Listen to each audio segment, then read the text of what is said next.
fans, here we are. The final video in my series of reviews for the Nightmare on Elm Street franchise, with the last one to date that has come out. Apparently there's another one of these in production. I think they've been saying that for years.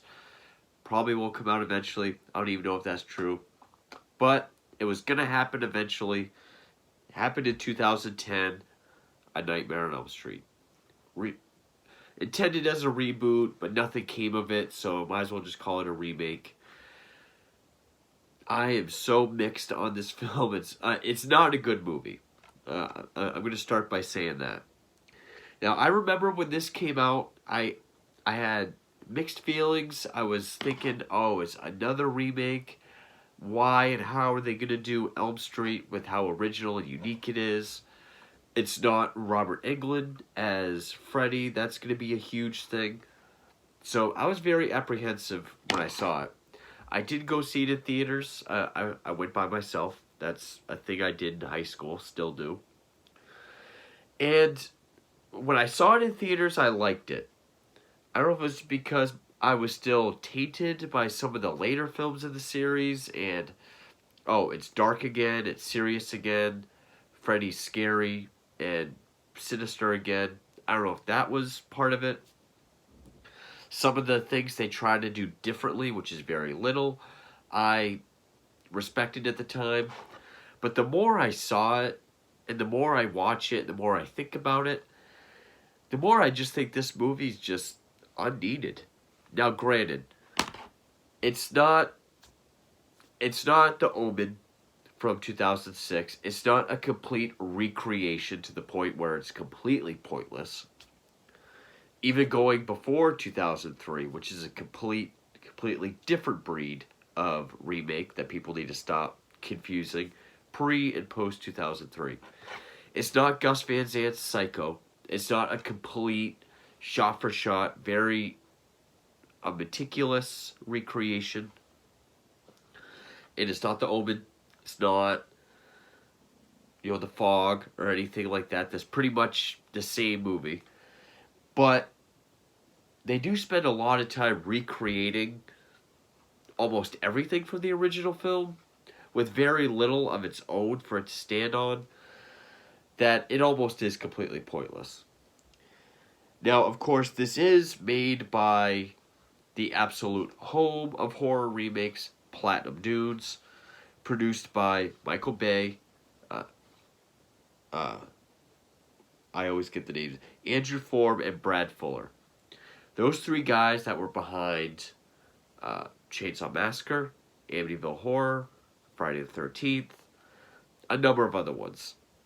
And the interviews I always see with Form and Fuller, I don't know if it's just how I take it, but every time I watch interviews with them together, they always talk like they're doing fans a service. And it's always just like, we knew it was time to do what the fans wanted, and we knew what we were going to... No.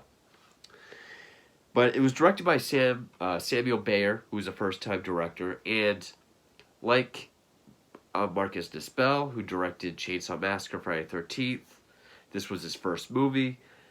He was known for music videos, which shows in some scenes, which does make certain scenes look good. There are parts of it that do still hold up and look cool and look interesting, but not much. Written by Wesley Strick, or he's the one that came up with the story. I guess he got the job because he wrote a prequel to Seven. I don't think that ever came out. I'm glad it didn't. We don't need it.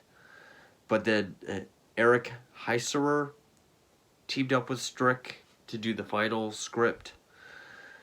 And it stars Kyle Gallner, who was in Haunting Connecticut, which I never enjoyed. Rooney Mara, who's one of the biggest problems of this film. Katie Cassidy, who people might know from Arrow. Thomas Dekker, Kellen Lutz, and Jackie Earle Haley, Rorschach for Watchmen, as Freddy. Now, I will say, I don't mind Jackie Earle Haley as Freddy. It is a different kind of Freddy. He's not trying to redo Robert Englund, which I appreciate. Much in the same vein that Mark Hamill wasn't trying to copy Brad Dourif in Child's Play. And I don't mind Jackie Earle Haley's Freddy. I think he does fine for what he's given. I think he does the lines fine. He might not be as charismatic.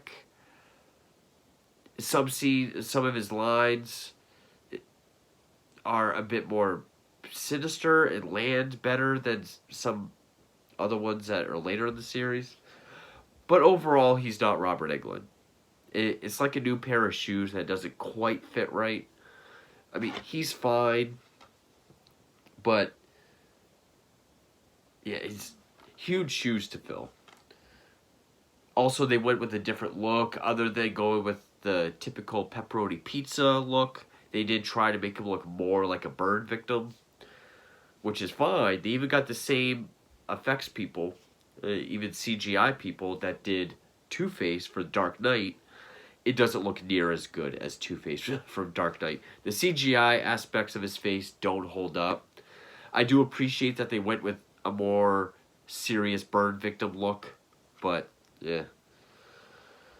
So it's not as disastrous as it could have been with someone else playing Freddy. I will say that is one of the highlights of the film, is that Jackie Earle Haley is serviceable. But the rest of the cast, other than Clancy Brown, which he's just awesome in everything he's in, everyone else just is not that great at all. Especially Rooney Mara. Yes, her character's name is Nancy Holbrook instead of Nancy Thompson. Thank God for that, because she's not Nancy. She is literally sleepwalking this whole movie. She's boring, she's dull, she's wooden, even though she was been nominated for an Oscar and has received acclaim for acting. Apparently, she's not a fan of horror or Nightmare on Elm Street, and she just accepted the gig. So she's just doing this very half-ass, doesn't even care. But even the character, she's not a heroine. She's not strong or resourceful. She's no one you root for. She relies on her boyfriend, not Glenn, not Johnny Depp, sort of store-brand Robert Pattinson and Kyle Gallner. Which apparently Jay Bowman of Red Letter Media was a stand-in for Kyle Gallner. I did not know that. They don't even look alike. But, yeah. Actually, pretty much the whole cast, other than Jackie Earle Haley, and don't get me wrong, by saying that, I'm not praising him, I'm just saying he's passable. Other than him and Clancy Brown, there's really no one in this cast that does a decent job. They're all cardboard cutout characters. There's nothing to them. They're not a group of friends. It's not this tight-knit group of friends that's all being targeted like in the original. Everything happens really fast, meaning it's not this gradual where they're getting more and more tired as the film goes on.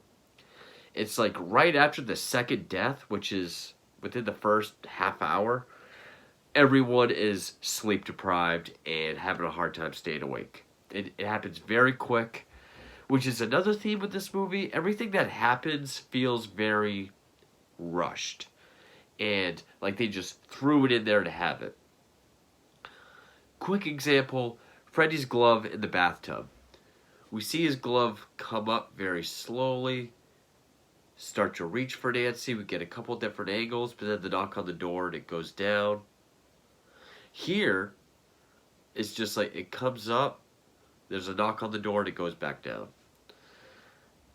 Or Tina's bloody body in the body bag, having her legs lifted and dragged down the hallway. That happens very quickly. Cut back to Nancy. When we cut back to the hallway, the body standing there. Which, okay, having Freddy's laugh come out with blood coming out of her mouth is a cool visual.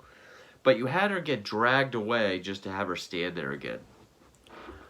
Or when, and yes, I know her name's not Tina, it's Chris, but still. When Nancy's in bed and we see Freddy coming through the wall. They made that look so cool in '84. 2010, it is some of the worst CGI, and of course, it's like a loud jump scare, and it's all more swervy, and there's even like the doesn't look good at all. Uh, Even the opening death in the diner, where Freddy kills a kid with a knife. He's holding the guy's arm with his gloved hand, but he's got a knife, and it makes it look like he's slit his throat. Now, yes, Freddy is technically, and I think this is what a lot of people seem to forget, Wes Craven originally intended Freddy to be a child molester. But in the early 80s, there was a rising case of real child molestation going on. He didn't want to feel exploitative, so he just changed it to a child murderer. That's what he was originally. Yes, throughout the films, there was subtext and hints that he was also, a sexual predator. So making him primarily a child molester that never killed kids is technically going back to the absolute original conception of Freddy. And yes, it is different. It is. Because it's not that he killed these kids, and that's why the parents are pissed and they killed him. He was molesting the group of kids at the preschool he lived at and worked at. Which, okay, I can live with that. Okay, he didn't kill these kids. He just molested them. Okay, you're going back to the original idea of Freddy. Fine. But they try to do this, try to build this a mystery where the kids find out who Freddy is, but then they find out that Freddy was killed. Or they find out, okay, he was this child molester, but he's gone somewhere. Then they find out the parents tracked him down, killed him, but they think he's innocent. So it plays on that mystery of, what, was Freddy innocent? Was he actually a good guy? And 5-year-olds were just telling stories, and the parents overreacted? No. Which anyone watching this knows that this is just a plot point that so they can have the revelation later that, oh, no, he was a predator all along. I know people are pure, like, I'm not really a Freddy purist, so, like, people get mad that he's a child murderer. That's what he is. That's what he always will be. Yes, there is the sexual predator aspect throughout. But if they wanted to go a different route and just make him a sexual predator that's now killing them because they told on him, okay. I would have been more impressed, and it would have been ballsy as hell, no pun intended, if they actually stuck with that innocence. Now, that would be a cool story for a slasher film, an 80s slasher film. This guy who was this known sexual predator, tracked down by parents, killed, just based on word of mouth of their kids, but turns out he was actually innocent, and somehow he comes back for revenge against these kids. Unfortunately, I do understand that Freddy is pure evil. He was evil before he was killed, and he's just double evil now. So that's why I'm torn.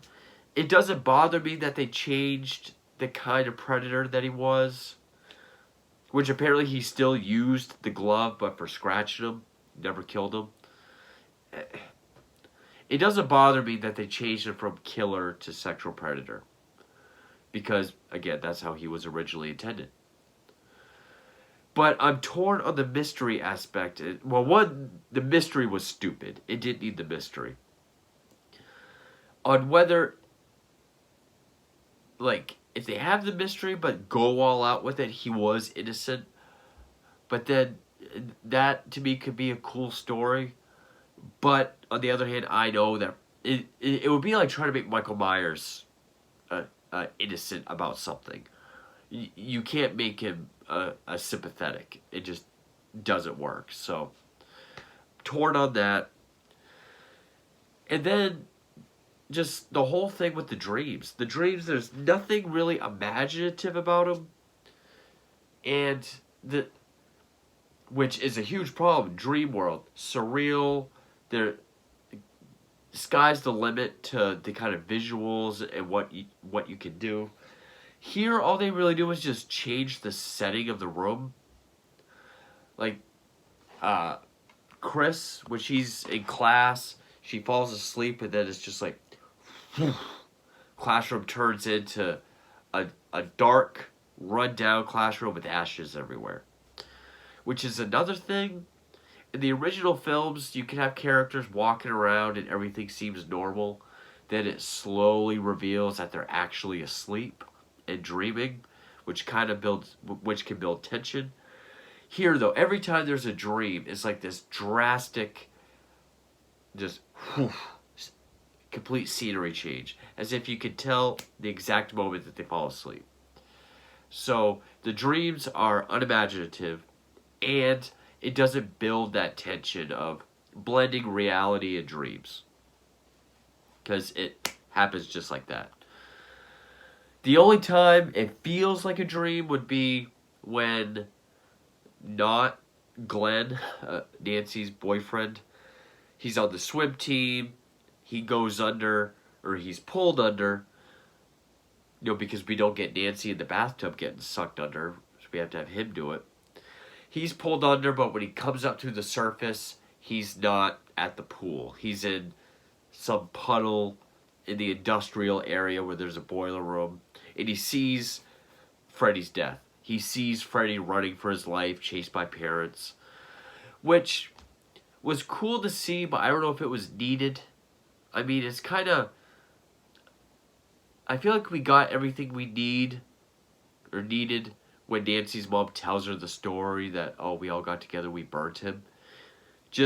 Sometimes just a story with your mind filling in the blanks can be more effective. It was hinted at in Freddy vs. Jason, but even though it was cool to see, I don't think it was needed.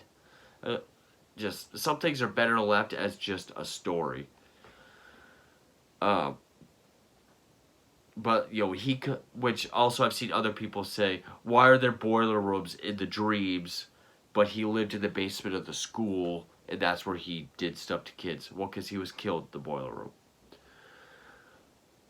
And why I'm guessing Freddy is showing him this to make him think he's in it. I don't fucking know. The writing is not very strong in this. The writing, story-wise, and the dialogue is not very strong. But when he pops out to the surface and he's somewhere else, that feels like a dream. Also, the only dream sequence I actually do enjoy is when Nancy's having what they call micro naps, which I don't know if it's a real thing, but they've never done it in any of the movies. That pretty much cuts out caffeine. No matter how much you pile in yourself, your brain will eventually shut itself down even when you're awake. So it's like you're awake, but you can still dream. So, they added Quentin, her boyfriend, his ADD meds and shots of adrenaline as methods of staying awake. So that's something different too.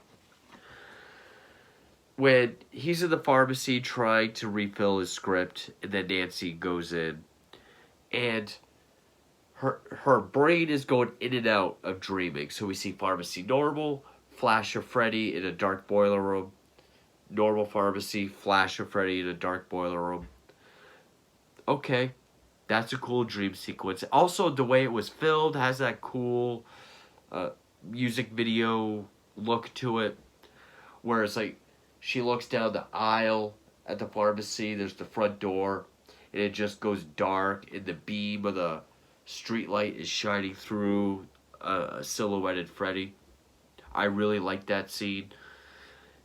It is a decent looking movie, so even though the dreams are not visually interesting, they are well shot. They do look cool, they're just not very imaginative. And also, I do like the idea that the Everly Brothers song, All I Have to Do Is Dream, is playing in the pharmacy. I'm always a sucker for old, happy, classic songs being used in horror films. But another thing that I thought was creepy, or it could have been creepy if they went with it, but I know it's Freddy, so you can't make him sympathetic. People dislike the scene where, because he lived in the basement of the preschool, which is where he also touched these kids, but he was also a gardener. So during the flashbacks, when her mother's explaining it to her, we see him playing with the kids. Just swinging them around or counting for hide and seek. Having a moment like that could have been effective. Showing the kind of evil being good, or how well they blend in. This horrible predator of kids, but he's playing nicely with them, and it's convincing, and all the kids really like him and like playing with him. That could have been effective, I guess, in a different movie. Like I said about the guy being innocent, but the kid said. So, I don't know. They could have used that to their advantage. And they do kind of do that. It shows him going from playing nicely to be like, hey, you want to come down to my, the secret cave? It So I guess they do kind of build on it, but I feel like they could have done more to be that, the really nice, seemingly good guy, but with evil intentions. I don't know. Now I guess we come down to all of the ripoffs. This movie was so focused on recreating things that Chris's death, who they set her up to be like the final girl, she's the one that's investigating everything, but then she's the second one killed off after the intro, who barely counts. But they really make her feel like the lead, and Rooney Mara takes a back seat up until she's killed. But her death is a mixture of Jason getting fucked with in Freddy vs. Jason, when he's like the pinball flying around, and Tina's death being dragged across the ceiling. And of course, it's not effective, it's not creepy, it's not dragged out, like Tina's was. It's, whoosh, bang against the wall, whoosh, bang against the other wall, and then, whoosh, still, whoosh, then she falls. And then Jesse, not Rod. Of course, we know it's gonna happen. He gets arrested for her death, of course. And this is the only time, actually, where they make it look like he might be awake. But by this point, you already know that they've copied so much that you know what's gonna happen. The guard opens his cell doors like, hey, Paris posted your bail. So he gets up, walks out, and he gets in the hallway, changes to the boiler room. We know that he's going to have the same fate as Rod in the first movie. You know he's not going to get out of jail. You know it's a setup for a dream. So the one time they do try to set it up that it's the real world, it's an obvious moment. Oh, another... I've heard people say that he sounds like a southern drawl or like Sling Blade. I never got that. Of course, he doesn't get hanged like Rod. He gets his glove through him. So, Tina's death, Rod's death, the bathtub, coming through the wall, being pulled underwater in a pool that's like the bathtub, lines, like... Okay, one of the few things they recreated that I did like the look of was, like, when Nancy's running up the stairs, but it's like this thick, sticky mud. But she runs up the stairs, goes down the hallway, that's when it turns into, like, this thick blood as she starts to sink in and can't crawl through. Okay, that's alright. But then, like, when she goes under... And then she's in her bedroom, the ceiling explodes with blood, but the blood stays exploding on the ceiling, and she comes out wearing the same, wearing the same dress she did as a kid. Okay, those instances, alright. I will give them those. Tons of CGI, but still. But when she's in all that blood, how's this for a wet dream for part 4? When they pull Freddy out and she kills him by not decapitating him, but slitting his throat. Welcome to my world, bitch. For Freddy vs. Jason. And Nancy's mother's death. But instead of being grabbed and pulled through a small window in a door, you get Freddy's glove through the back of her head and out her eyes. Almost looks like it's supposed to be a 3D kill because it looks all CGI. And then she's pulled through the mirror, which then the mirror then fixes itself. So this movie's so focused on just recreating all the major points or scares of the original that you can pretty much tell what's going to happen. The only other new stuff they add, other than micro naps or the whole deal with Freddy, is, okay, Nancy goes to the hospital at one point, and just as she's about to be sedated, he breaks her out. Or, there are some scenes like that, but, and again, every time something is recreated, it feels like it's just there as if to say, see, remember from the first film? We put it in there. Like Tina being dragged. She looks down and, like, almost immediately, she sees her then. But then, of course, cut back, she's standing there. So, that didn't make any sense. And also the whole plot point about how all the kids in this class all have, like, group amnesia. I don't know how that would work. Either because they all really did forget, or because their parents said, hey, forget about this. Nancy even looks up some of the other kids, and of course it's the internet, so she can just type in someone's name, and the first article is what she wants. Try looking up song lyrics and see how easy that is. One of which is the guy, the Asian comic relief from Friday the 13th. He's like a vlogger where we see him gradually becoming more tired.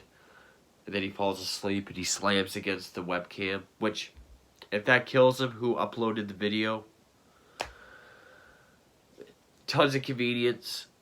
Like, the Quentin and Nancy, he wrecks his Jeep because he thinks he sees Freddy. Conveniently, it's right outside the preschool that they've been looking for. So, yeah, this movie has a lot of problems. I really did think it was worth it, just with how much they try to recreate or how unoriginal it is.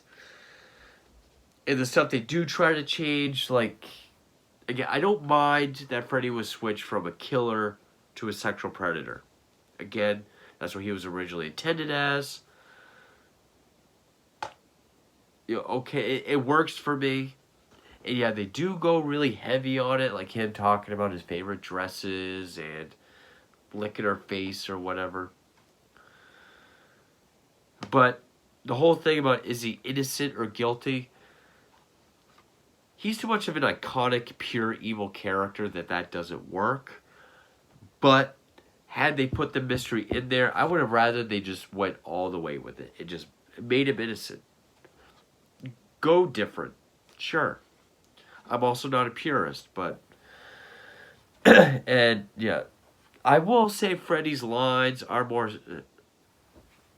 more of his lines land, his one-liners, and his dark cracks that he's making are more effective in this than some of the latter films, especially 5 and 6. CGI doesn't hold up. None of the acting, other than Jackie Earle Haley and Clancy Brown, there's no characters.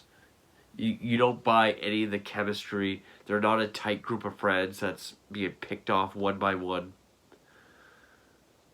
Even at Dean's funeral, the kid that gets killed in the beginning, if this is such a huge secret, like it even shows, like Chris's family albums, everything from preschool, all the pictures are missing and hidden away.